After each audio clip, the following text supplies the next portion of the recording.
झारखंड सरकार ने ऐसा गजब का फैसला लिया है कि छात्रों का प्रोटेस्ट तो सफल हो गया, लेकिन उसी फैसले के बाद एक नया प्रोटेस्ट शुरू हो गया है। जी हां, झारखंड सरकार ने जेएससी सीजीएल का एग्जाम और उसका रिजल्ट पूरी तरह से रद्द कर दिया है। पिछले 24 से 25 दिनों से छात्र सड़क पर प्रदर्शन और भूख हड़ताल कर रहे थे।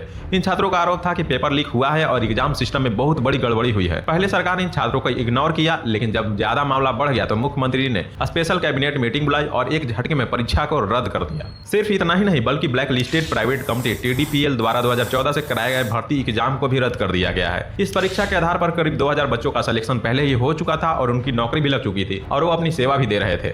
लेकिन सरकार ने जैसे ही एग्जाम रद्द किए, 2000 नौकरी कर रहे युवा एक झटके में सड़क पर आ गए, यानी कि पूरी तरह से बेरोजगार हो गए। अब इनका नया प्रोटेस्ट शुरू हो गया है और ये अपने सारे डॉक्यूमेंट लेकर सचिवालय के बाहर धरने पर बैठ रहे हैं। और उनका सवाल बिल्कुल सीधा है। उन लोगों का कहना है कि भाई, जिन लोगों ने चीटिंग की है उनको पकड़ो, पेपर लीक हुई है तो ये सरकार के एग्जाम सिस्टम की गलती है। लेकिन जो बच्चे ईमानदारी से पढ़ाई करके परीक्षा पास कर चुके हैं, उनकी नौकरी क्यों छीनी जा रही है? मतलब बीमारी पेपर लीक था, लेकिन सरकार ने इलाज करने के बजाय मरीज को ही मार दिया। एक तरफ वो बच्चे हैं जो पेपर लीक के खिलाफ लड़ रहे हैं और दूसरी तरफ वो हैं जो करीब 2000 बच्चे हैं जिन्होंने इसी परीक्षा को पास करके नौकरी हासिल की थी। और अब दोनों तरफ के बच्चे सड़क पर हैं। पहले बच्चे परीक्षा में गड़बड़ी के खिलाफ लड़ रहे थे, अब दूसरे बच्चे अपनी नौकरी बचाने के लिए लड़ रहे हैं। सरकार के सामने सवाल सीधा है, अगर गलती कुछ लोगों ने की थी तो उसकी सजा ईमानदार बच्चों को क्यों?